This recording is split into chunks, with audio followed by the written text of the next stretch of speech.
देखिए बच्चों, आज जो बात है हमारी तीसरा चैप्टर चल रहा है। तीसरा चैप्टर का टॉपिक है ऋण का परिवर्तन। ठीक है, ऋण के परिवर्तन की जो बात है वो है आपका द्विजीपाद। सबसे पहले हम बात करें कि ऋण का परिवर्तन, इसमें ध्रुव कोष जो होता है, ध्रुव कोष, ये ध्रुव कोष है जिसमें 3 कोष का ऊपर और 3 कोष का नीचे, बीच में ध्रुवीय केंद्र। अब इसमें पराग नलिका से 2 नरयुग्मक मुक्त होते हैं ध्रुव कोष में। ठीक है, जिसमें से पहला नरयुग्मक किससे मिल जाता है? अंडकोशिका से। क्या बना देगा? 2n। दूसरा नरयुग्मक किससे मिल जाता है? द्वितीय केंद्रक से। क्या बना देगा? 3n। ठीक है, तो पहला नरयुग्मक अंडकोशिका से मिल रहा है तो क्या बन गया? युग्मनज। इस युग्मनज में क्या होता है? मान लीजिए ये युग्मनज है। इस युग्मनज में क्या होता है कि अनुप्रस्थ विभाजन होता है। अनुप्रस्थ विभाजन होने से 2 कोशिका बन जाती है। एक तो बनती है शीर्षस्थ कोशिका, और दूसरी बनती है आधारी कोशिका। ठीक है, शीर्षस्थ कोशिका और आधारी कोशिका। शीर्षस्थ कोशिका में जो भी हमारा विभाजन है वो होते रहते हैं। तो शीर्षस्थ कोशिका बनती है कहाँ पर? निभाग की ओर, और आधारी कोशिका बनती है बीजांडद्वार की ओर। ध्रुव कोश में ये वाला भाग होता है निभाग वाला, ये होता है बीजांडद्वार वाला भाग। ठीक है, इसके बाद शीर्षस्थ और आधारी कोशिका में पुनः क्या होता है? मान लीजिए ये ध्रुव कोश, अब इसमें 2 कोशिका बनी थी। आधारी कोशिका में होता है क्या? एक बार अनुप्रस्थ विभाजन, और शीर्षस्थ कोशिका में क्या बनता है? एक बार अनुदैर्ध्य विभाजन, जिसके फलस्वरूप ये कितनी कोशिका हो गई? 4 कोशिका। ठीक है, 2 कोशिका ऊपर और 2 कोशिका नीचे। ये 4 कोश की अवस्था बन जाती है चतुष्टांशक। ठीक है, 4 कोश की अवस्था चतुष्टांशक बन जाएगी। इसके पश्चात चतुष्टांशक की कोशिका में क्या होता है? फिर एक बार अनुप्रस्थ विभाजन होता है, जिसके फलस्वरूप 8 कोश की अवस्था अष्टांशक बन जाती है। ठीक है, अष्टांशक की प्रत्येक कोशिका में होता है अनुप्रस्थ विभाजन, जिसमें 2 कोशिका बनती है। एक तो बाहर की ओर बन जाती है डर्मेटोजन, और अंदर की ओर बनती है ये अंदर की ओर या आंतरिक परत का निर्माण हो जाता है। ठीक है, अष्टांशक चतुष्टांशक में क्या होगा? एक बार अनुप्रस्थ विभाजन, जिसके फलस्वरूप बनी 8 कोश की अवस्था अष्टांशक। अब अष्टांशक की कोशिका में होता है परिणत विभाजन। 2 विभाजन होते हैं, परिणत और अपरत। परिणत विभाजन कहते हैं अनुप्रस्थ विभाजन। ठीक है, अनुप्रस्थ विभाजन होने से 2 कोशिका बनेंगी। बाहर की ओर एक परत बनती है डर्मेटोजन, और एक परत बनती है अंदर। ठीक है, इसे कह देते हैं आंतरिक परत। डर्मेटोजन करती है भ्रूण की बाह्य त्वचा का निर्माण करती है। भ्रूण की बाह्य त्वचा का निर्माण करती है डर्मेटोजन, और आंतरिक परत करती है निर्माण किसका? भ्रूण के कवच का। ठीक है, अब इसके बाद जो बात होगी वो है आधारी कोशिका की। आधारी कोशिका में क्या होता है? मान लीजिए ये आधारी कोशिका है। आधारी कोशिका में एक बार अनुप्रस्थ विभाजन होगा, जिसके फलस्वरूप क्या होगी? एक 7 से 10 कोश की अवस्था, 7 से 10 कोश की अवस्था बन जाती है, जिसे कह देते हैं निलंबक। निलंबक कह देते हैं। और निलंबक की जो अंतिम कोशिका है, निलंबक की, वो होती है फूली हुई होती है, जिसे कह देते हैं जूसकांड कोशिका। ठीक है, जैसे ये युग्मनज, इस युग्मनज में ये ये तो कहलाता है कौन, निलंबक, और ये कहलाती है चूसकानु कोशिका। ठीक है, इसका काम क्या है, ये भ्रूण कोश से खाद्य पदार्थों के चूषण का कार्य करती है चूसकानु कोशिका। ठीक है, आधारिक कोशिका की बात चल रही है। जब आधारिक कोशिका में विभाजन हुआ है तो 7 से 10 कोश की अवस्था बनी। उस अवस्था को कह रहे हैं ये 7 से 10 कोश की अवस्था, इसे कह रहे हैं निलंबक। निलंबक की अंतिम कोशिका खुली होगी, इसे कह देते हैं चूसकानु कोशिका, जो करती है भ्रूण कोश से खाद्य पदार्थों के अवशोषण का कार्य। इसी प्रकार फिर हमारी इसके बाद बात होती है किसकी, शीर्षस्थ कोशिका की। शीर्षस्थ कोशिका की, शीर्षस्थ कोशिका में फिर एक बार विभाजन होता है, फिर एक बार अनुप्रस्थ विभाजन। विभाजन के फलस्वरूप बनती है कौन, 2 बनते हैं, भ्रूण अक्ष है, भ्रूण अक्ष। भ्रूण अक्ष के ऊपर का भाग कहलाता है बीज पत्राधार, और नीचे का भाग कहलाता है बीज पत्रोपरिक। ठीक है, ऊपर का भाग बीज पत्राधार और नीचे का भाग बीज पत्राधार, जिससे भ्रूण क्या हो जाता है, भ्रूण हो जाता है हमारे एक तरह से हृदयाकार हो जाता है भ्रूण, इस प्रकार। ठीक है, ये हृदयाकार, पहले भ्रूण कैसा था, यहाँ गोलाकार था। ठीक है, चूसकानु कोशिका बनी, अब भ्रूण कैसा हो गया, हृदयाकार हो गया। हृदयाकार में 2 पालियां बन जाती है, दोनों पालियां, ये दोनों पालियां कहलाती है बीज पत्र, बीज पत्र कहलाती है। ठीक है, अब बीज पत्र के स्तर से जो ऊपर का भाग है वो क्या कहलाएगा, बीज पत्राधार, और नीचे का बीज पत्रोपरिक। इसमें एक खांच का निर्माण होता है, जिसे कह देते हैं कौन, प्रांगण।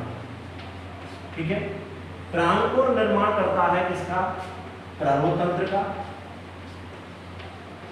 और मूलांकुर करता है मूलतंत्र। ठीक है, प्ररोतंत्र, प्रांकुर ऊपर शीर्ष भाग पर ही होगा, प्ररो का निर्माण करेगा, और मूलांकुर मूल में होगा, जो क्या बनाता है, मूलतंत्र। ठीक है, इस भ्रूण के प्रवर्धन का जो सर्वप्रथम अध्ययन था, वो सर्वप्रथम अध्ययन द्विबीजपत्री पादप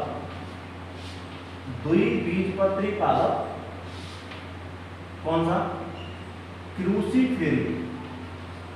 क्रूसीफेरी कुल का एक पादप है, जिसका नाम है कैप्सुला बर्सा पेस्टोरिस।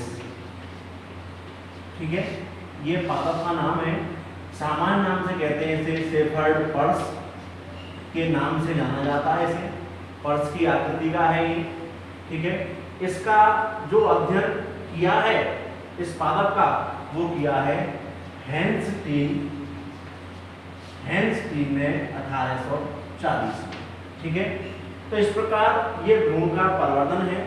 ठीक है, फिर एक बार डायग्राम के अनुसार देख लें, छोटी सी बात, वैसे तो बीच बीच में मैंने बता दी है, जिसमें सबसे पहले क्या था, एक युग्मनज था। युग्मनज में क्या हुआ, ये युग्मनज में हुआ क्या, अनुप्रस्थ विभाजन, जिसमें 2 कोशिका बनी, एक तो थी कौन सी, शीर्षस्थ, और दूसरी आधारिक कोशिका। ठीक है, फिर इसमें क्या हुआ, आधारिक कोशिका में एक बार अनुप्रस्थ विभाजन और शीर्षस्थ कोशिका में एक बार अनुदैर्ध्य विभाजन। ये 4 कोश की अवस्था बन गई, जिसे कह रहे थे हम चतुष्टांश। इसके बाद फिर आधारिक कोशिका में विभाजन हुआ, जिसके फलस्वरूप मैंने बताई थी 7 से 10 कोश की अवस्था, ये 7 से 10 कोश की अवस्था थी। ठीक है, ये वाली, जिसमें ये तो युग्मनज है, ये कहलाती है निलंबक, और ये कहलाएगी चूसकानु कोशिका। ठीक है, इसके 6 डायग्राम है, बहुत ही मोस्ट टॉपिक है ये भ्रूण का प्रवर्धन। ठीक है, इसके पश्चात इसके बाद क्या होगा, इसके बाद जो हमारा भ्रूण है वो हो जाता है भ्रूण गोलाकार हो जाएगा। ये ठीक है, इसे कह देते हैं गोलाकार भ्रूण। ठीक है, अब इसके बाद फिर मैंने बताया था कि दो पालियां बन जाएंगी।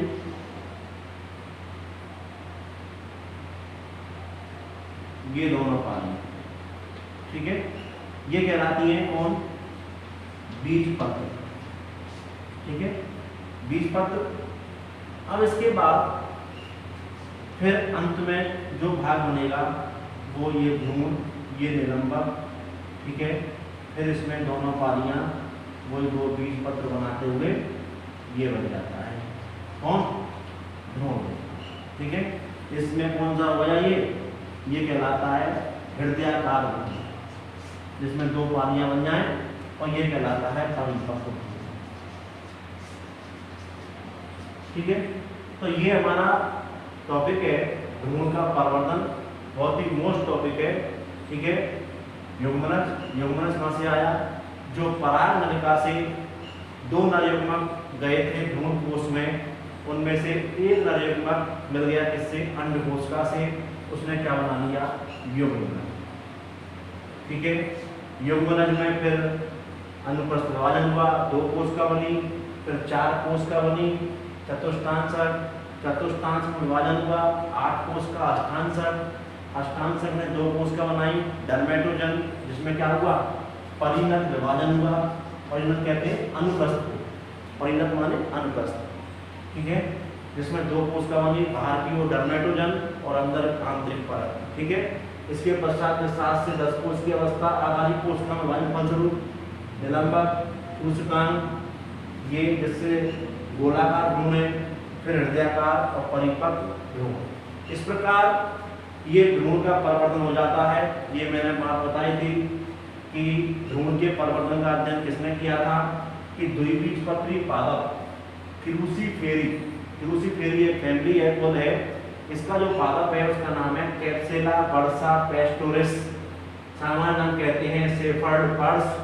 ठीक है, में हेंस टीम ने 1840 में किया। ये है हमारे भ्रूण का परिवर्तन।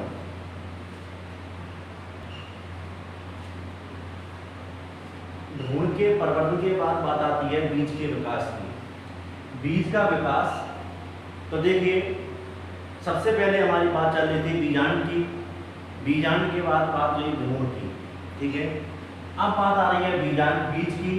तो जो बीजांड है, ठीक है, वो बन जाता है बीज।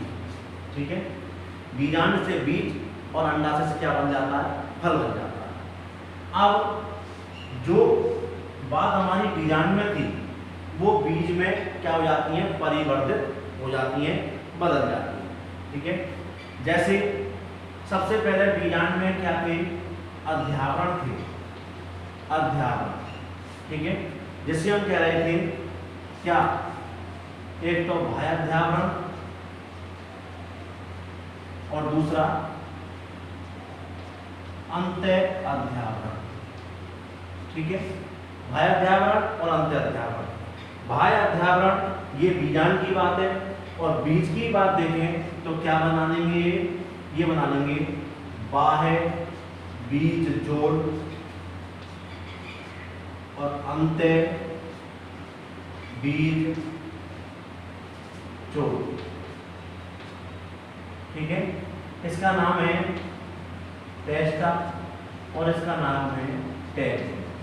ठीक है, बाह्य अध्यावरण से बन रहा है बाह्य बीज जोड़ टेस्टा, और अंत्य अध्यावरण से बन रहा है अंत्य बीज जोड़ टैग। इसके बाद जो हमारा बीजांड में बीजांड ग्रंथ था, बीजांड ग्रंथ बना लेता है बीज ग्रंथ। ठीक है, बीजांड ग्रंथ बना लेगा क्या?